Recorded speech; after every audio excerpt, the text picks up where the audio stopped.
So বন্ধুরা, আজকের এই ভিডিওটায় আমি আপনাদের শেখাবো আপনি কীভাবে আপনার একটি মোবাইলের মধ্যে 3টি হোয়াটসঅ্যাপ অ্যাকাউন্ট ব্যবহার করবেন। সো যেমনটা আপনারা ইনস্টাগ্রামে 3টি মাল্টিপল অ্যাকাউন্ট বা 4টি মাল্টিপল অ্যাকাউন্ট ব্যবহার করেন সেভাবেই।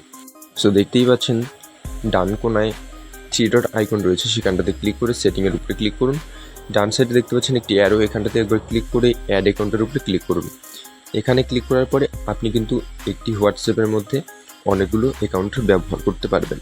সেভাবে আপনি এখানটাতে আপনার মোবাইল নাম্বারটি দিয়ে দিন। মোবাইল নাম্বারটি দিয়ে নেক্সটের উপরে ক্লিক করুন। আপনার আরেকটি অ্যাকাউন্ট কিন্তু এখানটাতে লগ ইন হয়ে যাবে।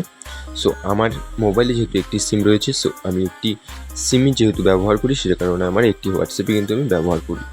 সো এভাবে আপনি আরেকটি অ্যাকাউন্ট ব্যবহার করে এখানটাতে যখনই ক্লিক করবেন আপনার আরেকটি অ্যাকাউন্ট কিন্তু এখানটাতে লগ ইন হয়ে যাবে ইনস্টাগ্রামের মতো। আর আপনি যদি 3টি অ্যাকাউন্ট ব্যবহার করতে চান সেজন্য আপনি চলে আসুন প্লে স্টোরে এসে সার্চ করুন হোয়াটসঅ্যাপ বিজনেস। সো সেটি সার্চ করে নিয়ে আপনি সেটাকেও আবার ইনস্টল করে নিন। ইনস্টল করে নেওয়া হয়ে গেলে এবার আপনি আপনার 3 নাম্বার যেই নাম্বারটি রয়েছে সেটি এখানটাতে কিন্তু ব্যবহার করতে পারেন।